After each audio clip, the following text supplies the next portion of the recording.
নিখুঁতভাৱে ভূপেন দাই লিখি থৈ সুৰ দি গীত গাই আমাৰ সমাজখনক ৰচনাৱলীখন ওপৰে পৰা মিলি চালোঁ।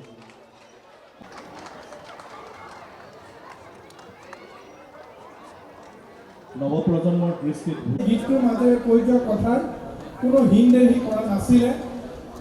আমি যেতিয়া ভূপেন দাৰ কথা পাতোঁ, ভূপেন দাৰ কথা পাতিলে সদায় আমি মানৱীয়তাৰ কথা পাতোঁ, মানৱতাৰ কথা।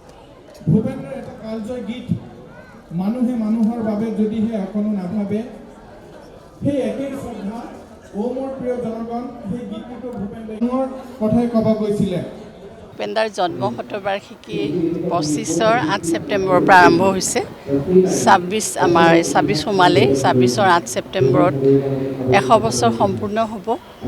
আমি সেই উদ্দেশ্যৰে বিভিন্ন ঠাইত বিভিন্ন ধৰণে ভূপেন দাৰ জন্ম শতবাৰ্ষিকী উদযাপন কৰি আহিছোঁ।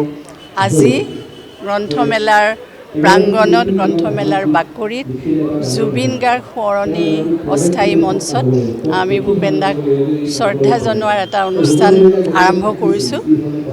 আৰু সেই অনুষ্ঠানত আমি নৱপ্ৰজন্মৰ এগৰাকী বক্তা ৰাহুল গৌতম শৰ্মাক নিমন্ত্ৰণ কৰিছোঁ, যাতে নৱপ্ৰজন্মৰ দৃষ্টিত ভূপেন হাজৰিকাক তেওঁলোকে কিদৰে বিচাৰে বা কিদৰে তেওঁলোকে ভূপেন দাক পৰ্যালোচনা কৰে সেইখিনি কথা ক'বৰ বাবে। আৰু ভূপেন দা আৰু আকাশবাণী, ভূপেন দা আকাশবাণীৰ লগত ওতঃপ্ৰোতভাৱে জড়িত আছিল তেওঁৰ জীৱনৰ প্ৰথম আৰ্ধত। গতিকে সেইছোৱা কালো আজি আমি ইয়াতে আলোচনা কৰিম। আৰু বিভিন্নজন শিল্পীয়ে, নৱপ্ৰজন্মৰ শিল্পী, আমাৰ বৰেণ্য শিল্পী সকলোৱে আহি আজি ভূপেন দাক সুঁৱৰি একোটিকৈ গীত গাব। আৰু উপাসনা মহন্তৰ এটা নৃত্য অনুষ্ঠান থাকিব। তেওঁৰ নৃত্য অনুষ্ঠানেৰে ভূপেন দাক এটি শ্ৰদ্ধাঞ্জলি জনাব। সেইখিনি আজি ৰাখিছোঁ।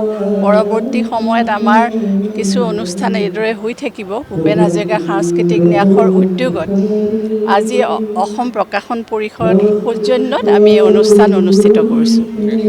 ধন্যবাদ।